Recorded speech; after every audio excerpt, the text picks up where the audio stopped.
Did you see the last one I did with Tom? Yes, I did. Carnage, absolute carnage. So my phone's on 65% here, Right, we're good then. It's not on so 2%. I'm not going to disappear. Um, And then Tom was just right, about 20 minutes twiddling his thumbs, not realizing he was still being I recorded. know. Bless him. Well, I was effing and blinding when my phone turned off, and I was like, "Oh man, Dave's gonna have to cut this right out," because I didn't realize that my phone it records like another few seconds after it turns off. Right. So you've been in work today all day, haven't you? I I have. So no training. No, no, I don't train on a Sunday unless I can't train on a Saturday because the weekends to me are usually my long run. But I did it on a Friday this week anyway, and Sunday's my day off. So Nice. chill day today for me. Very nice. Follow the I'm plan. gonna because I've not printed off the questions. I'm gonna work. We're gonna go through how you know the group, go through the group stuff. Then we're gonna take you way back to younger Benji, back to your first days of sport, all the way through to now. We'll go through to the future, what you've got planned, and then we'll talk about your training. Because that's what everyone wants to know about is your training. Roger that. Right. So obviously the first thing we want to know is obviously part of Poles and Crocs. I've known you for a good few years now. When did it start with you for poles and crocs? For me, it started before the poles and crocs were a thing. So it was Yeah. during COVID. I got a friend request on Instagram off Leon. Ne- Oh. yeah, never met the bloke. Didn't know who he was, and for a good month or two, I didn't follow him back. If I don't know you or don't know you through someone else, I'm not following you. So I was like, who's this guy that's popped up? So I just left it for a while.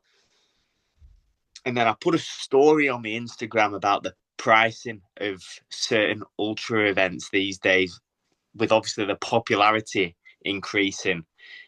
Some events have obviously cottoned onto that and increased their price range dramatically. And this particular event was the Dragons back in Wales. I was considering entering it. Anyway, I'd been on application form, started filling it in, and then it come to the pricing of it, which for 3 grand. So I put Oh. a so I put a story on my Instagram, and Leon responded to it, and that's how we got chatting. And he told me a bit about like what he does and what he's trying to get into, what is now the Poles and Crocs. We just chatted for a couple of weeks, and then he was like, "Right, I'm up in the lake." So how he started following me, I'll just backtrack a bit. Again, it was peak COVID. Everywhere and everyone on Facebook was like, "Yeah, everywhere's in lockdown. You can't drive on the motorway. There's police on every fucking junction." I was going to the lakes 2, 3 times a week. Didn't see police anywhere. Middle of summer, in the hills, on my own, no one around. Fucking brilliant. And that's what Leon saw on my Instagram. He obviously, because we both obviously enjoy the lakes, mountain running, etc. Obviously, my profile must have come across on his, so he started following me. Fast forward to where we started speaking, he was like, "Oh, I'm coming up to the lakes in a few weeks. We want lads at my gym. You want to meet us?" So I was like, "Yeah, happy days." So we drove up. That particular person was Dino. Oh, Jesus. Yeah.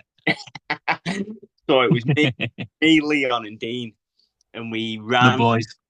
the originals.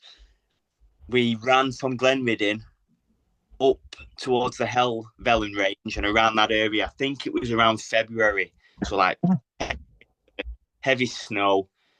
And me and Dean and Leon have said to this day that is one of our favourite days in the lakes. And from that moment on, we were just speaking pretty much every other day. Obviously, me and Leon and Dean, and obviously all the other lads in the group now have become really close. And that's sort of where it started for me. Oh, that's quite cool, that, because obviously a lot of the lads introduced to the group now are kind of friends of friends, someone from the gym. Whereas Yeah, obviously you were just complete strangers. I absolutely. didn't even know that. So I was like the first person from this side of the country, the northwest, that sort of Yeah. got involved with the early days of the Paws and Crocs. So obviously it was Leon, it was obviously Granty, Venus, Tony, met Con through Leon. Who else was there? I think there was James Bosson, Ben. I think that was the core group at the time. And then obviously Yeah. like now it's just got to where it is. Yeah. Oh God, yeah.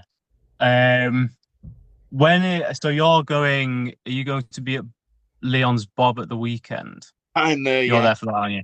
I'm lead nav on leg 1, and then I'm Yeah. carrier on leg 4. Oh, nice. I'll tell you what, there's one thing else I want to get into on this chat is your Instagram rants. We'll get onto that at the end, but we'll get onto your favorite Instagram rants because obviously you mentioned about the cost of ultras now. I Uh, know you've got a long list of things that you hate that you're going to put on your Instagram story. yeah, so Uh, that. we'll do that at the end because that's going to be my favorite bit. So we'll go back. We'll get onto your sports stuff. So we're going to go back to young Benji. Roger. What was your first memory of you either going, I'm good at fucking hell, I'm good at this sport, or someone going, you need to take up this sport seriously?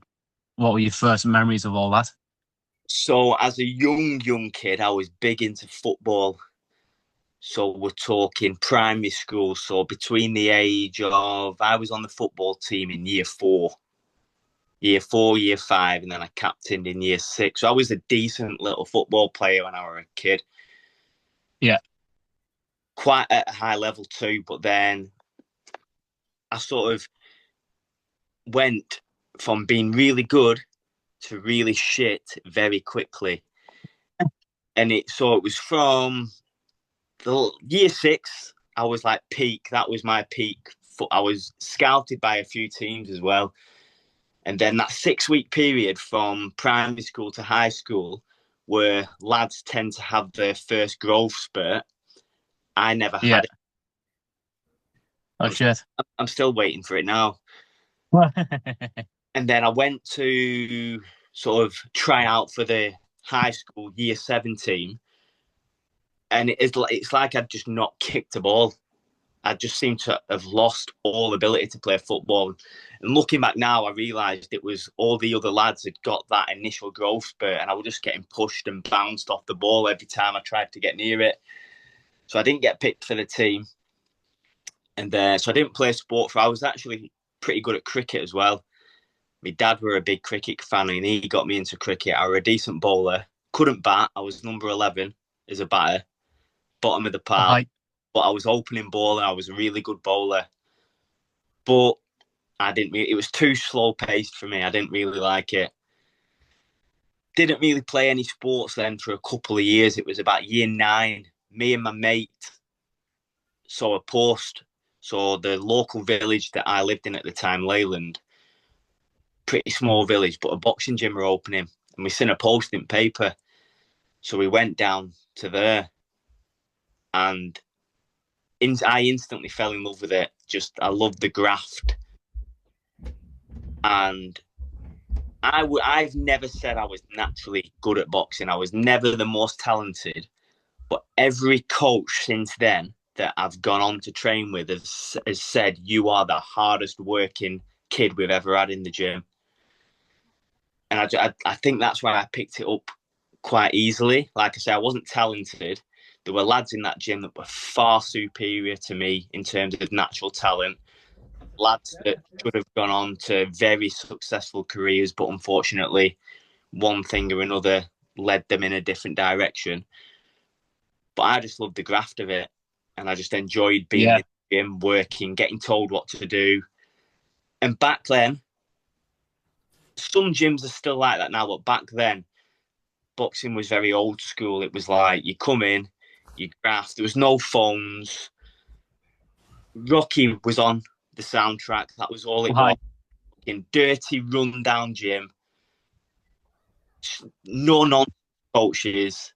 You turn up, you train, you put the effort in, you go home. And it was after about 6 months the coach was like, "Do you want to fight? I think you're good enough to fight." So I was like, "Right, yeah, I'll have a fight." My first fight, I got absolutely battered. I got stopped. I stopped in about 40 seconds. I got a standing 8 count and then got stopped. As a kid, like as it's two. It might have changed now, but back then it was two standing 8 counts and it stopped. In this Yeah. senior three, you get stopped 3 times within a round, the fight's off. But as in the juniors, I'm pretty sure it's two. It might still be that. And yeah, this kid just come out, just peppered me like I was like a deer in it. Just fucking hell. What am I doing here? Shit. Boom, boom, boom, boom. 8 count. Are you okay? I was fine. I wasn't like wobbled or anything. I think I was just a bit flabbergasted with the crowd and the lights, and he just battered me. And so my coach was like, right. What I want to say, what was your headset then? As obviously as a young lad, do you just see red straight away? I didn't. Were you quite composed as a young lad? Yeah, I was very composed. Like I Don't said, remember. Just yeah. I wasn't like wild or anything, like scrappy or nothing like that. yeah, I did get like that as I got a little bit older. I think I had a bit of little man yeah. syndrome for a time. Don't we all? Yeah, I grew out of that. But yeah, so my coach was like, right, you're not going to fight now for another 6 months. Let's just build on the foundations a bit more.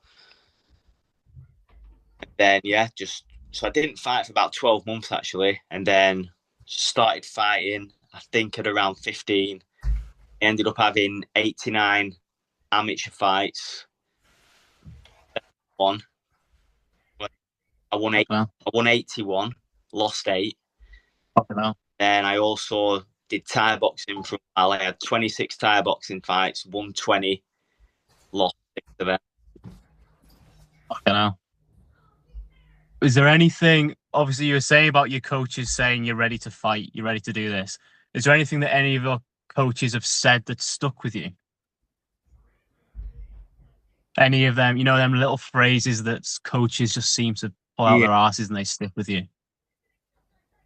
Not so much for my boxing coaches, but my Thai boxing coach, who was Thai, so he was very traditional Thai. Yeah. He always reminded me of Mr. Miyagi. He was the quietest, nice bloke you'd ever meet, but you just know he could absolutely destroy anyone. Yeah. And he was just, he wouldn't ever say anything. It was just the way he'd coach you.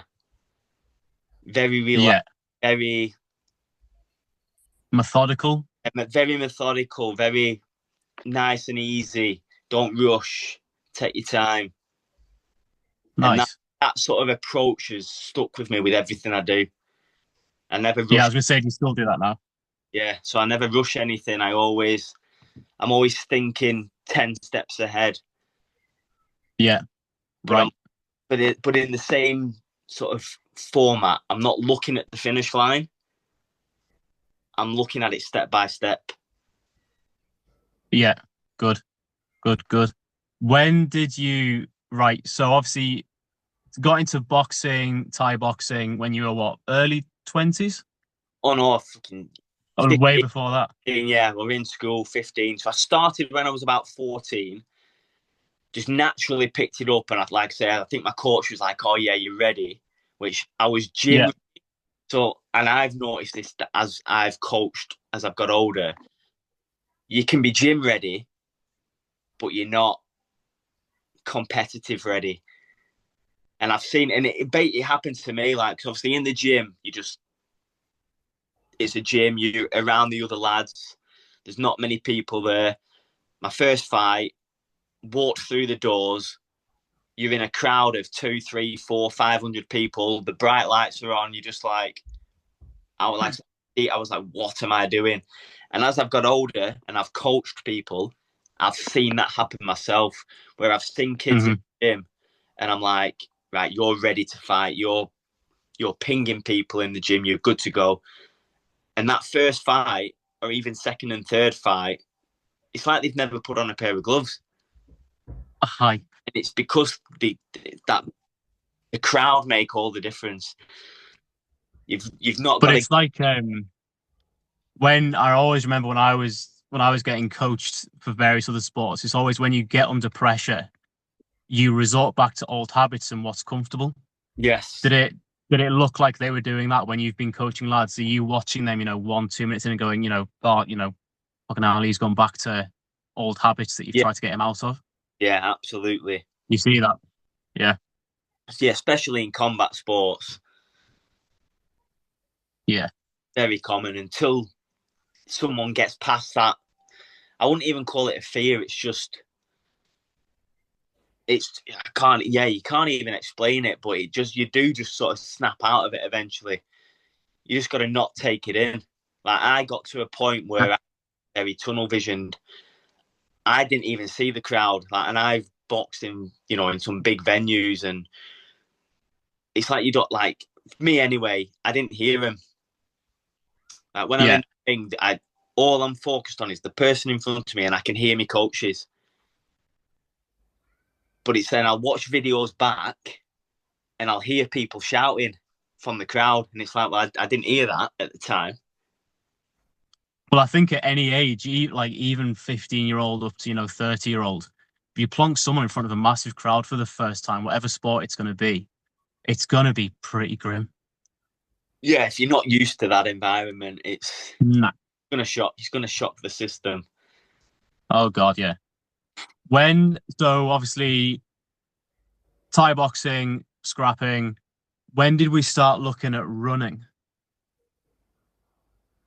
To be honest, I was never into running as a kid. Obviously, I'd do it as part of the sport I was doing, whether it Yeah. was football or even cricket. And then obviously boxing. The gym that I trained at, we always used to do like a 3 to 5K run before the session.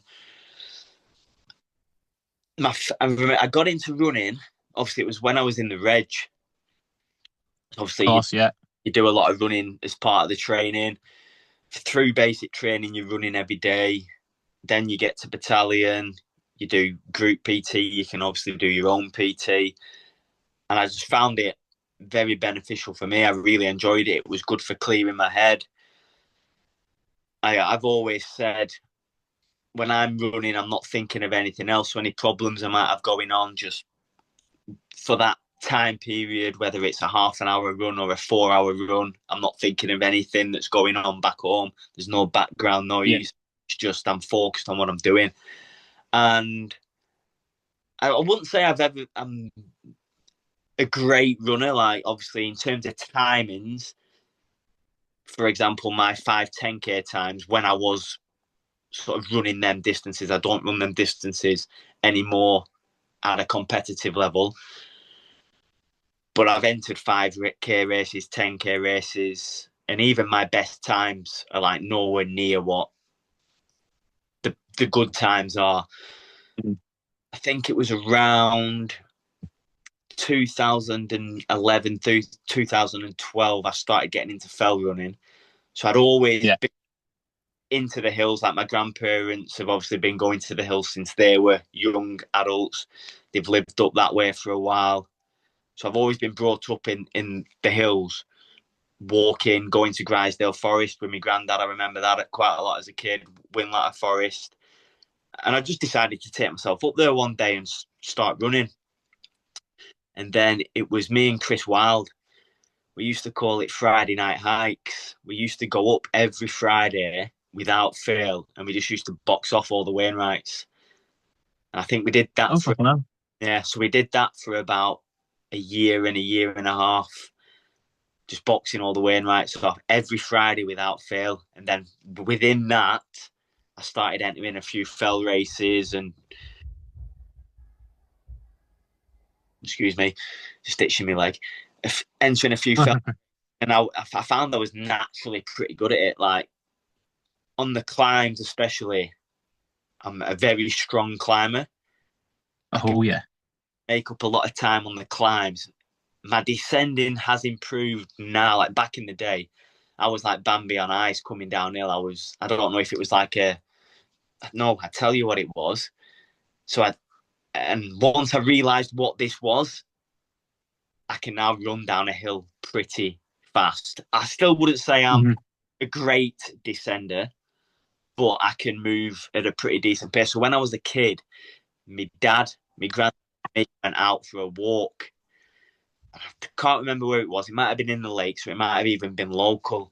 And we were at the top of this hill, and I just, for some reason, started running down the side of this hill, and it was steeper than I thought.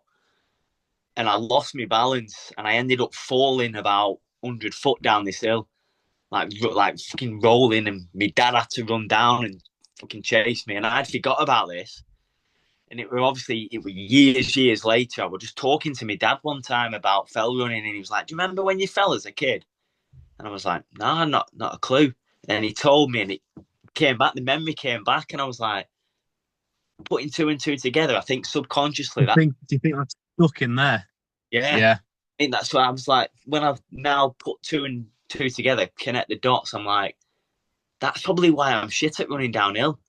I've got this fear in my head. But once I sort of let go of that and obviously remembered it, I started being able to move downhill a lot better. So when you were descending, when you're saying you weren't a good descender, was there something in your head telling you like, slow down, you're gonna Yeah, break an ankle, you're gonna yeah, hurt a knee, you're gonna yeah. fall? Or But was it just kind of like, oh, I don't have the technique? it wasn't that I didn't have the technique because my foot placement was always pretty good. But it was Yeah. like my body wanted to do it, but my head wasn't allowing me to make my strides wider. Rather than Yeah. like skip a step or bounce off to the next, to the next, to the next, it was like you've got to hit every step, every little small bit, Yeah. which was obviously slowing me down a lot. See, I always think when you're out training, there's no harm in taking it easy on the descending. I'm a bit of a wuss when it comes to descending because I like you, I've not fallen, but I've done ankles in. And I just always think like, do I really need to, what's the risk versus reward here? Do I want to fall down? I don't know. But obviously your descending's got rapid now because over like, for your Bob Graham and the rounds you've got coming up, if you save 2 or 3 minutes on every descent, you could be saving an hour. Yeah, aye, So a 2 minute on a descent isn't really a lot, but if you do that over, 50, 60 peaks or whatever, yeah, that's an hour and a half, 2 hours, isn't it? an hour and a half saved, Yeah, but essentially for nothing. yeah, aye, just for opening your legs, Yeah, exactly. letting Um, down. so you're pretty sharp uphill. Okay. So up onto running. So you did a few fell races. You've done your Bob Graham. I remember the first Bob Graham round. I wanted to bring that up because what was going through your head then, because obviously you were deep in a locker at that point. The really miserable day. I For like anyone else watching, it is genuinely the worst weather I've ever seen in the lakes. Yeah, I say to anybody to this day, that first bob attempt is the hardest thing I've ever. It topped the double massively. Obviously, with the solo the year later, that was fine. I've done multiple events in bad weather.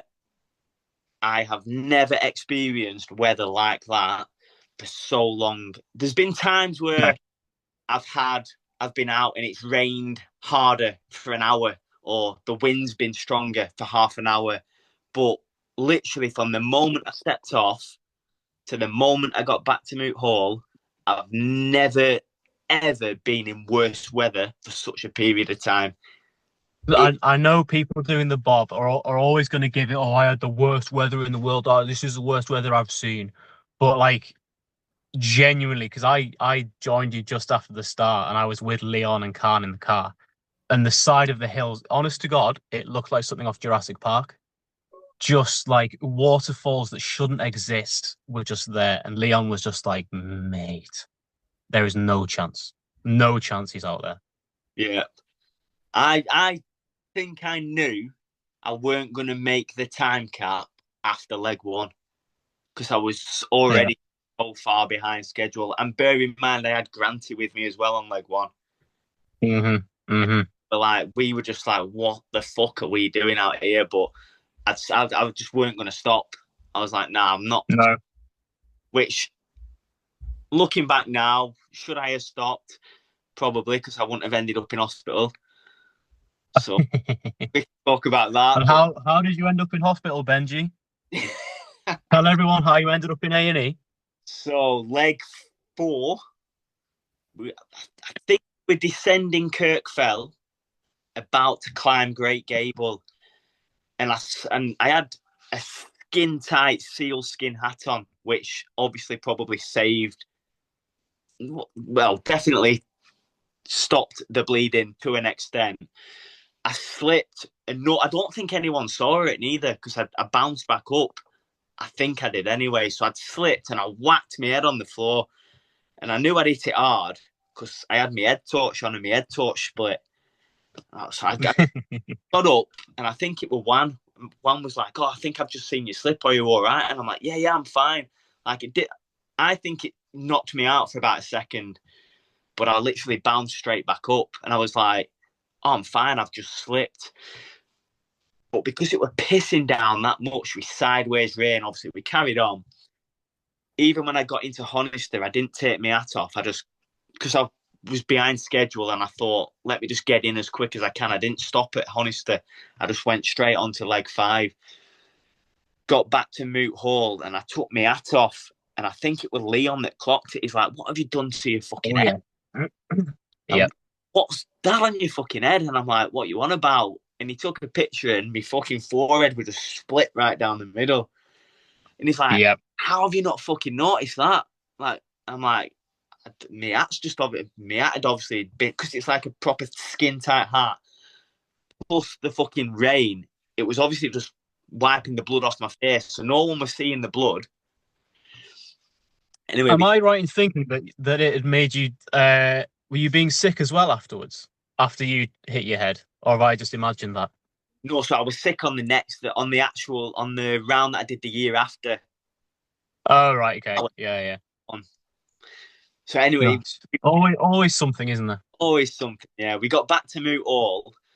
Obviously, took me out off. Leon was just like, "What the fuck is going on here?" Yeah. Like proper deep gash all the way down my head. I was like, "Oh, I'm fine. I'm just gonna go sleep in my van." And Leon, Greg, and Sarah were like, "You fucking not. You need to go get seen at the hospital." So Sarah took me to hospital. She dropped me off at reception. I remember walking into reception and she's like, right, I'm just going to go park my car. I'll be back with you in a minute. I walk up to the reception desk and I remember saying my name. And they're like, why are you here? What's your name? What's your date of birth? So I was like, my name's Ben Swarbrick. And I felt myself go a little dizzy. And that was it. I've just fucking collapsed. Next thing I know, I've got Sarah in hospital stood around me with 4 nurses. Obviously, they don't know what I've just done. So they're thinking, oh, some pisshead's just walked in off the street, fucking collapsed in the middle Yeah. of the section. Sarah's explaining to him what I've done. Obviously, we're in Carlisle Hospital, so the Bob Graham's obviously quite well known in the Lake District. So one of the nurses was like, you've just done what in that weather? So obviously she knew what the weather. Hmm. She's like, you've been out for 25 hours in that weather.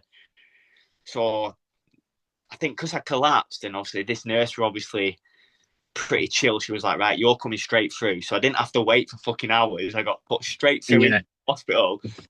They ended up stitching me up and like they were just feeding me fucking like brews with 10 sugars in there. Like, you need to get fucking squared away right away. So I think they Yeah. kept me in till the morning, and then they discharged me. Yeah, that was a wild fucking 48 hours. Those nurses would have a fit if they found out you'd gone and done another one and then another 2 more. Yeah, aye, fuck me.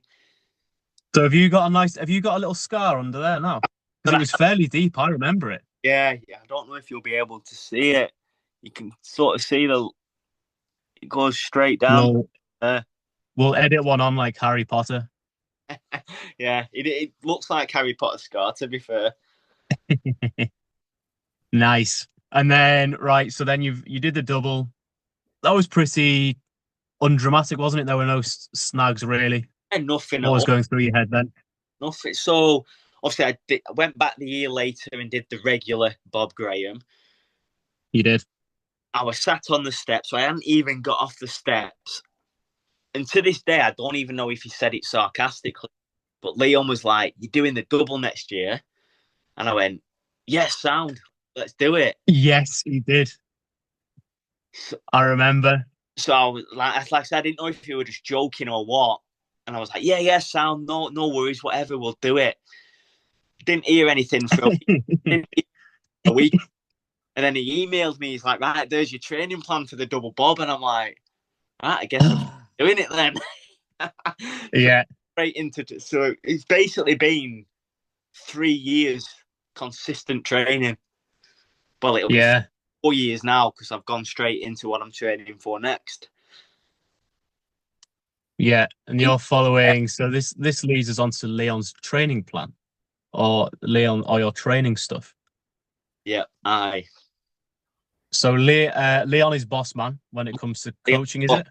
yeah, Leon's coaching has been four, 3.5, 4 years now. Yeah, that I've been with him. Yeah. Okay.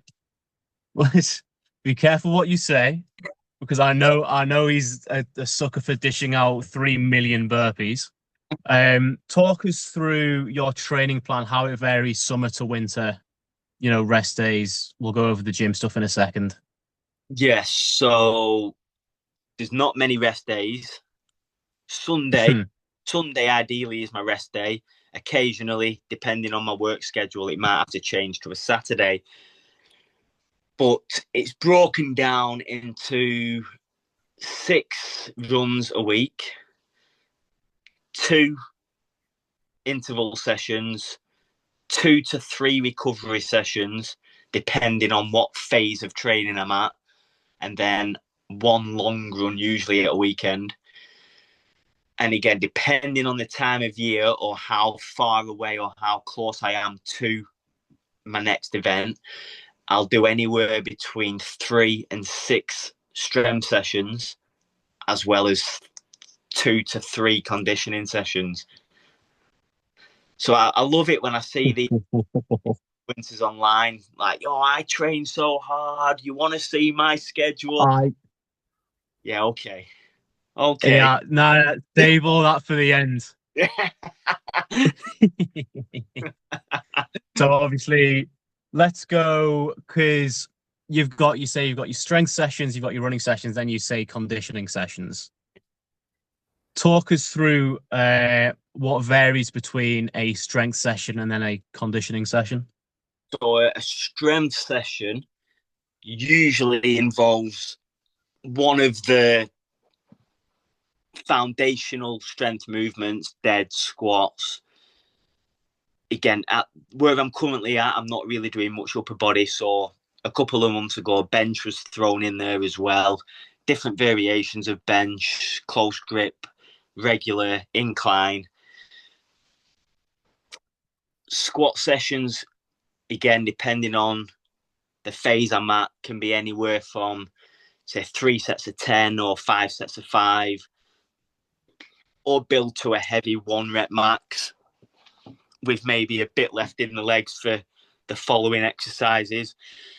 So there'll be one foundational strength movement, and then within that session, then there'll then be 3 or 4, sometimes 5 accessory movements to go into to sort of fatigue the legs or whatever part of the body I'm working on that day after doing the foundational movement. That's the strength work. And then the condition Yeah, is usually involves it's either sprint work on a treadmill or some form of erg work with, there's body weight movements. There's a lot of kettlebell stuff in with my conditioning work, swings, sumo deadlifts, high pulls. And that's usually broken down into an AMRAP style or X amount of rounds for anywhere between 30 and 45 minutes with a warm up and a cool down either side. Yeah, nice. Going back to your strength stuff, is there an exercise, a single exercise that you find particularly beneficial? For me, and I think Leon will attest to this, I love the hamstring curl. And since so the leg down, curl the legs up. Yeah. Since I've been doing that sort of stuff, my legs have just exploded. So I Do you love. ever do? I was gonna say, have you ever done those Nordic hamstring curls? Have I seen you do them once or twice? Yes, I've done them. Do you quite like them? Yeah, yeah. So again, I really rate them. They're more of an accessory movement for Oh, myself. okay. So yeah, Leon will either have me doing hamstring curls or I can't think of what the movement is. It's a hamstring exercise.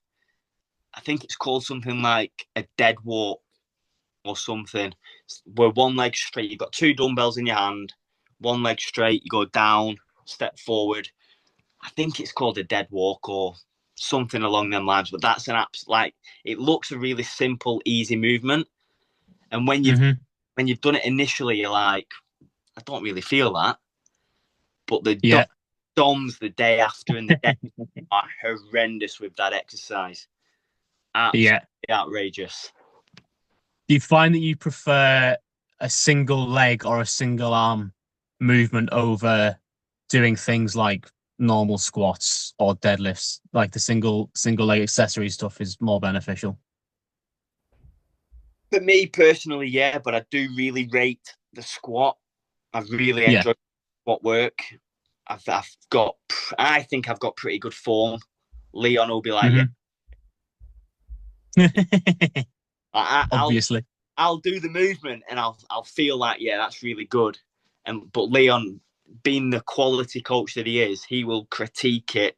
Where I think I'm moving really well, he'll be like, "No, your back's out by this bit, your knees are out, your legs should be here rather than there."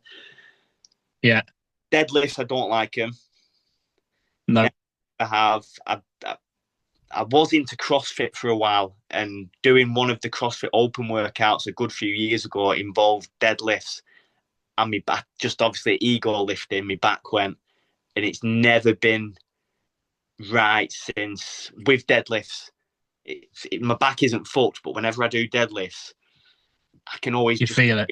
yeah. That's so Was this because I know CrossFitters have a tendency to either was it trying to lift too quickly, like trying to get the reps in, bam, yeah bam, bam, bam, yeah. bam, or was it trying to lift too heavy? So it wasn't like a max lift.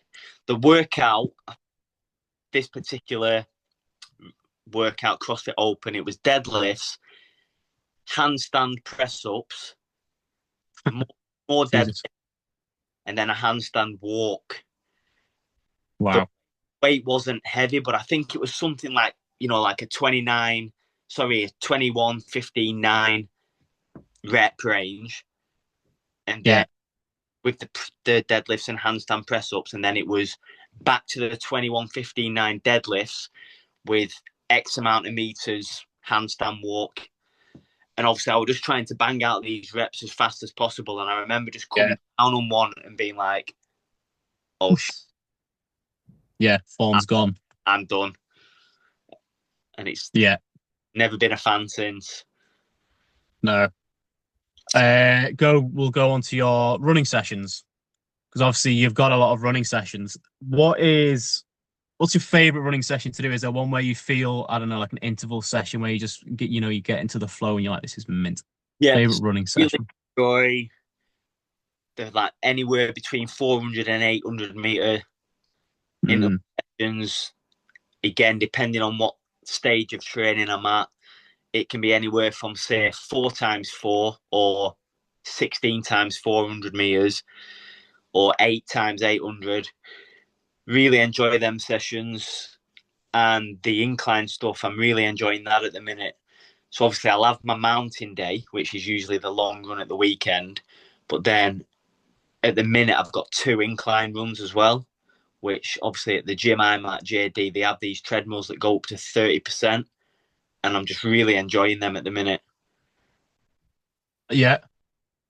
Just and I was just saying, I was sorry, gonna say I'm at JD here and I've got no 30% and it's crap. yeah. Well, I'll get to it because I'll rant about it as well in a bit. Yeah, I bet you will.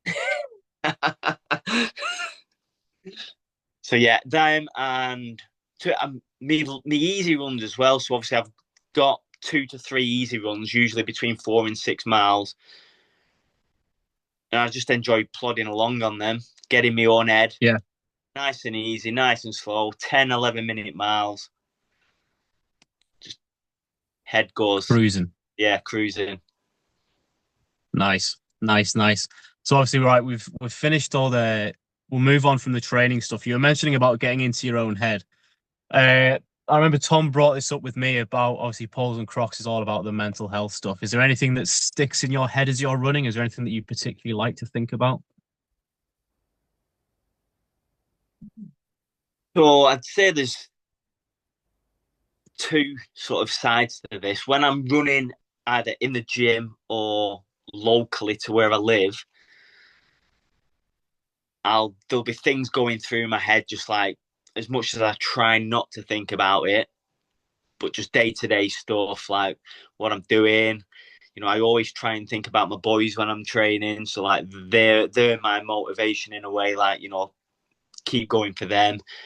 But when I'm in the hills, I just completely zone out. Like I don't think about Yeah, anything other than the steps in front of me, the views, if the views are there. Usually not with the visibility at the minute with the, yeah. but yeah, when I'm in the Just lake, on the breathing. yeah, when I'm in the lakes, it's just focus on the breathing, focus on my steps, my heart rate. I tend to move to my heart rate as well. I'm not in tune with Hmm. how I run now. I can sort of, as weird as this may sound, I can feel my heartbeat and I'll run to my beat. Yeah, it just helps pass the time. Yeah. I don't even think when I'm up there. I don't even think of time. I'm just looking out. I'll be naming mountains in my head as well. Like Mhm. that's just me. I like to fucking navigate using my head. Obviously, Yeah, use a map and compass, but I try and know the route without actually having the map. Right, that's where I need yeah, to go next. That's what that peak is. I don't need to do that one. I'm going over there. Then I'm bouncing over there. yeah. The I'll tell you what we'll do. The last bit of the training bit that I'm curious of, to be fair, because I know you're a fussy eater. You're terrible to cook for. Talk us through your nutrition stuff for these runs and these events. Because can Yeah. you take gels? Are you quite happy with gels? So I've figured out what works for me. There's only really 2 gels that I can take: precision Hmm. hydration, Yeah. which I can use consistently, and SIS better gels. Now, with them ones, because they're quite sweet, I can only take about 3 or 4 before I'm like, I've gone off it. Hmm. So on the training runs, I can use them. On the events, I tend to go directly with precision hydration because they're a bit Yeah. more bland and they're not as sweet. I can take them consistently without them like giving me palate fatigue. Food wise, it's taken me a long time to dial in what I can have on the hill. There was a put like I'd say training for my first bob. This used to drive Leon mad. I wouldn't eat. I'd just raw dog it and just drink like water and coke. He's like, you need to fucking eat.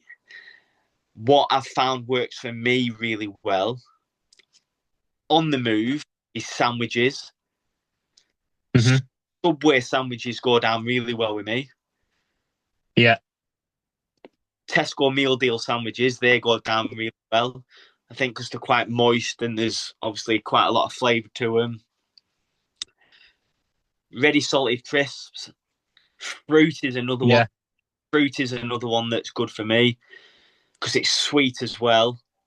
But it's the wet fruits, so like oranges, grapes, strawberries, berries, that are easy to get Hmm.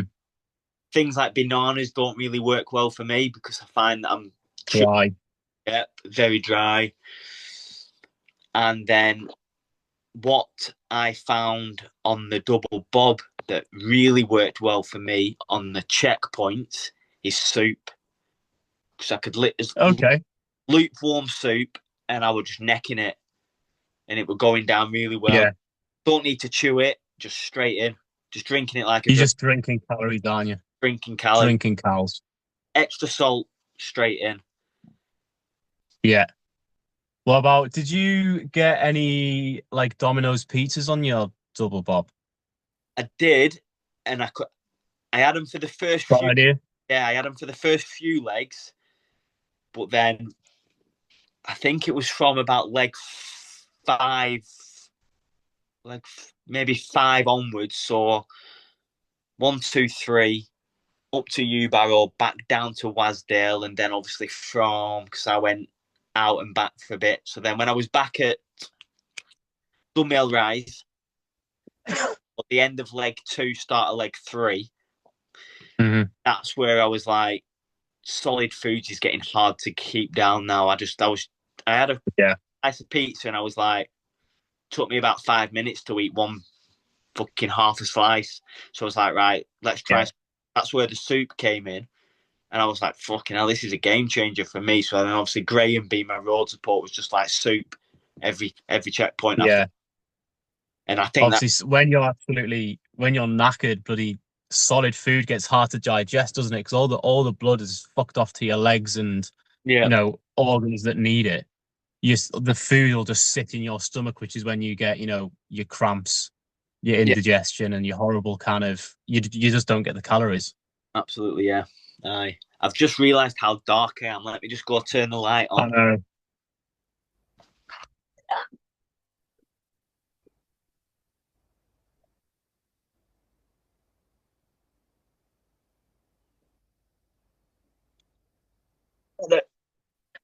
Okay, All right. just in time. We've got the light on just in time for your Instagram rants. What was the last Instagram rant you had? There's been a few, aren't there? Because the ones I've had were you were cameras in the gym, obviously. There Yeah. was that Strava thing where people were putting their phones in the fridges and bloody taking them out again. Yes. There was someone filming themselves crying. Yeah, that's the latest one, weren't That it? was the most recent one. Yeah, it's what else has there been? There's been a few people that this one gets me. People that get up in the morning, set the camera up, then get bed, Yeah. and pretend to wake up like they're just waking up for the first time. I get people Ready for their long run. yeah, a long run, yeah. I get people want to get more likes, get attention, but just the way that some of these fucking influencers Just don't let Benjamin see it. don't let me see it because I'm going to make a video and I'm going to take the piss out here. Yeah. Or what? Another one, like, again, I don't mind anyone wearing a vest for a run. But I'm telling you now, for a 5K run, you don't need to take a fucking 5-course meal, your house keys, your phone, in 10 liters of water. just a bit of water, and maybe a bit of a chocky bar or something. But gee, some of them, I just don't get it. The recording themselves running down the street with their hands out like this, like just fucking go on your run, concentrate on your run. Yeah. And again, I find the odd person recording the training, saying what they're doing. But I tell you what I do think. I think on race day, you see it a lot in like marathons now and Ironmans. Ironman have actually banned it. You're not allowed to record yourself on an event. If you record yourself on an event, you get DQ'd. Oh, really? Ironman have brought that in. So I think all marathons should do it as well. Race day, Yeah. once you start, like before the race, after the race, by all means, record yourself, tell people how you felt. But during the race, once you cross the start line until you finish, you cannot get your phone out and record yourself. Yeah. Yeah. Well, I mean, in any competitive sport, I think in the world, you're not really allowed your phone on you, are Oh, you? no, I mean, I no, know it's not a competitive sport, but nope. you're not paying attention to where you're running, are you? Is that more for the people around you? Like if you're doing this, you're running. Yeah. You see it in videos, people running into people, and then blaming the person that they've run into. It's like you're the one with your phone in your hand. Yeah. It goes back to at the gym as well. Again, we all do it because I have to do it for Leon, but Hmm. I just stick my phone on like in my shoe or on a kettlebell. But when you see these people with tripods and then them halo lights around it, and then if you Yeah. walk past them, they're like, "What are you doing in my shot?" And I'm like, "You're in a public gym. Yeah. People aren't going to walk around because you want to film yourself. By all means, film yourself, but don't think you have priority over all the other members that also pay fucking membership." Yeah. Have you got them in JD over there, have you? Oh, we have it in JD. Yeah, I was gonna say I mean, even tonight I had a couple. Not And, as bad as like with a halo light, but it's they stood the two girls in front of the mirror. more now. I think people are actually getting that pissed off with it. People genuinely, deliberately like walk in front of the cameras to. I can see you doing that. Oh, I I do. know, in fact, I know you do that. Oh, 100% I do it. Fair enough if they're out the way in a corner, fine.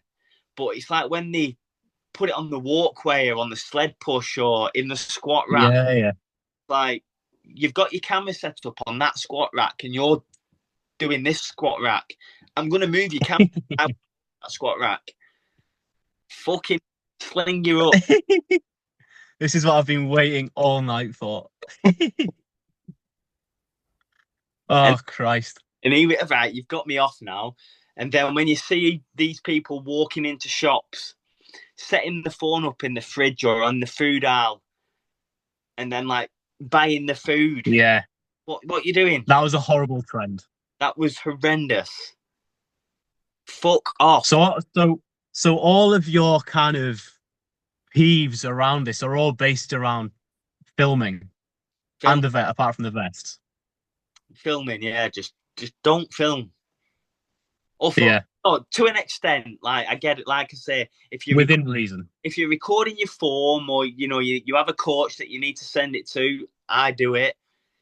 But there's a level that you don't cross, and people seem to do Yeah, a lot because they want attention. Joey Swall is the man. He will call people out. I love his stuff on Instagram. yeah. I thought you might do. That stuff should be banned. If you're recording yourself for form, fine. But all the other stuff where it's clearly for attention, why Pack why it in. why are you looking at me recording? Well, don't kick off because you're gonna post it. So you're happy for fucking strangers to look at you on the internet, but you don't want someone in the gym looking at you or walking past you. Sling your hook, fuck off. I. Yeah, yeah.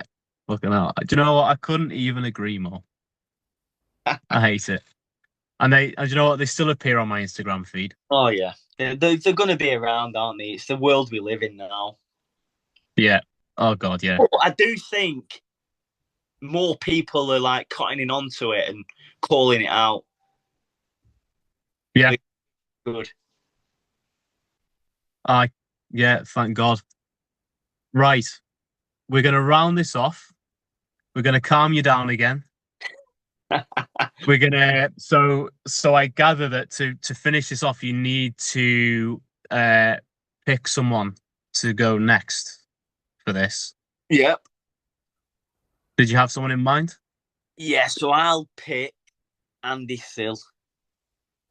I was Yes. I was torn between Andy and Sam, but Sam he's obviously He'll tight. be anywhere. He might be available, he might not be with his work, so I'll go with Andy Sill. Yeah, I've just seen a couple of videos of him. What is he? He's got his training sessions on poles and crocs. I was just looking at them. Yeah. So he The gets fast man. good example. He films his sets. He has his camera at the Yeah, side, films what he's doing. nice form. Perfect. Yeah. So we'll go Yeah, with no, that'll be an interesting listen. aye. Nice. So, are you all happy? I'm good. I'm What's your session tomorrow? Monday. So I've got an incline run. I've got a recovery run.